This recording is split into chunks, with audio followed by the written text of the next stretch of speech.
नमस्ते दोस्तों, जावा unlock channel पर आपका स्वागत है। पिछले वीडियो में हमने @सर्विस एनोटेशन के बारे में डिटेल में समझा था। अगर आपने अभी तक वो वीडियो नहीं देखी तो पहले इसे देख लें। इसका लिंक आपको ऊपर आई बटन में और डिस्क्रिप्शन में मिल जाएगा। अब आगे बढ़ते हैं और @रिपोजिटरी एनोटेशन को डिटेल में समझते हैं। रिपोजिटरी एनोटेशन ये एक ऐसा एनोटेशन है जो ऐसे इंटरफेस को मार्क करता है जो जीपीए रिपोजिटरी इस जेनेरिक इंटरफेस को एक्सटेंस करता है, ताकि डेटाबेस में मौजूद टेबल्स में सर्विस क्लास द्वारा दी गई वैल्यू को चेक कर सके, डेटाबेस में वैल्यू ऐड कर सके। यानी ये एक स्पेशल एनोटेशन हम कह सकते हैं, क्योंकि हम इसे किसी क्लास में नहीं लगाते।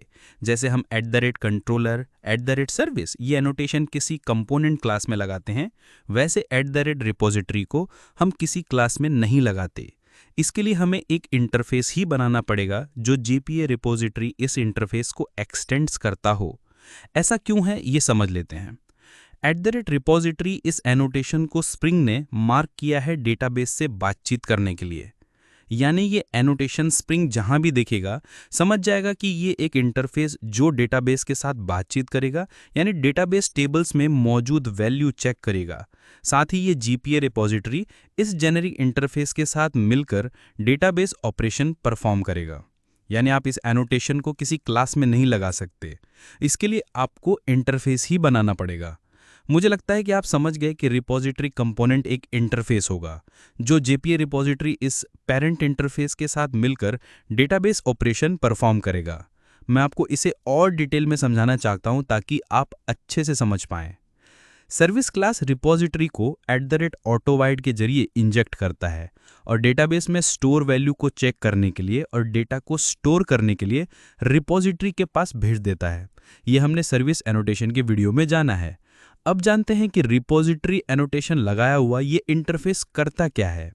रिपोजिटरी ये कंपोनेंट इंटरफेस जो है वो हमारे डेटाबेस ऑपरेशन को परफॉर्म करता है, जैसे डेटाबेस में वैल्यू चेक करना, सेव करना, डिलीट करना। जब हम स्प्रिंग बूट का प्रोजेक्ट क्रिएट करते हैं तब हम इसमें डेटाबेस ऑपरेशन परफॉर्म करने के लिए स्प्रिंग डेटा जीपीए की डिपेंडेंसी ऐड करते हैं, ताकि हमारी सभी डेटाबेस के काम इस डिपेंडेंसी के जरिए स्प्रिंग बूट पूरा कर दे। स्प्रिंग डेटा जेपीए के पास कई सुविधाएं होती हैं, जैसे इसके पास रेडीमेड मेथड्स होते हैं, save, find all, find by ID, delete bye ID.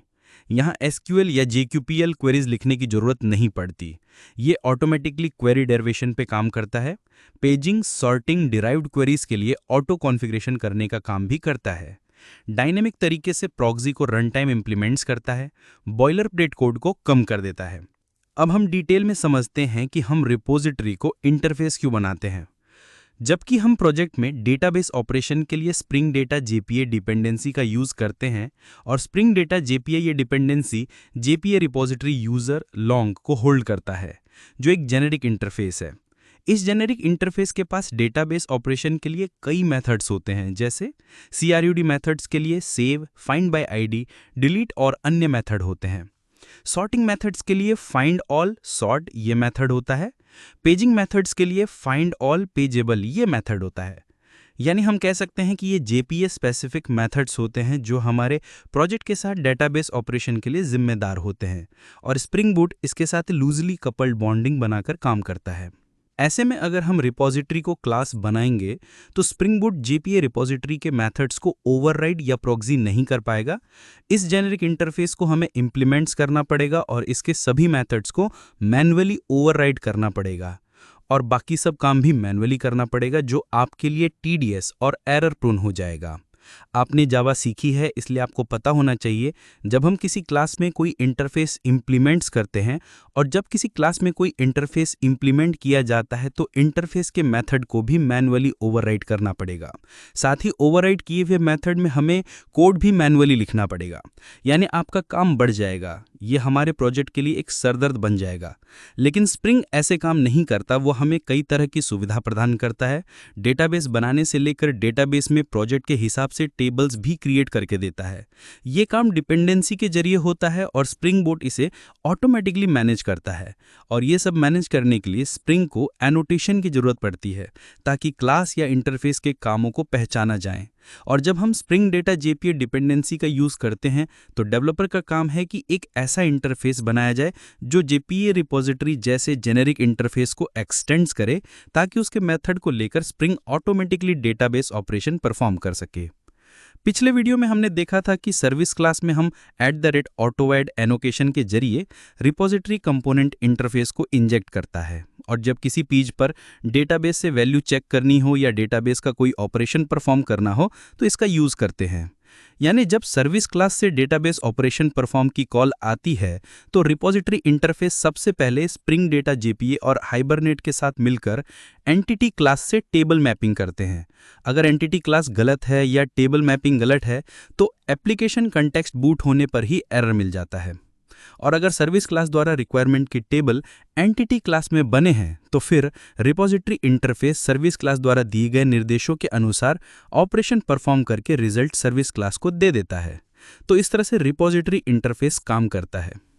मैं आपको एक और इम्पोर्टेंट बात बताना चाहता हूँ। एक डेवलपर के हिसाब से हमने स्प्रिंग बूट प्रोजेक्ट में कंपोनेंट क्लास बनाने होते हैं जैसे कंट्रोलर, एंटिटी, सर्विस, रिपोजिटरी।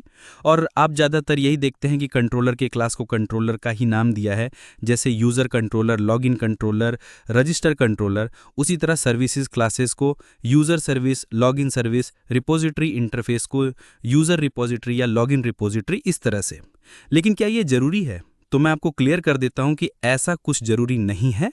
आप कंपोनेंट क्लास को कुछ भी नाम दे सकते हैं, बस आपको सही कंपोनेंट क्लास में सही एनोटेशन लगाने की ज़रूरत है। यानी जैसे मैंने एक एग्जाम्पल नाम से क्लास बनाया जो एक कंट्रोलर क्लास है, क्योंकि यहाँ पर हमने @कंट्रोलर एनोटेशन लगाया है जो लॉगिन पेज के रिक्वेस्ट हैंडल कर रहा है।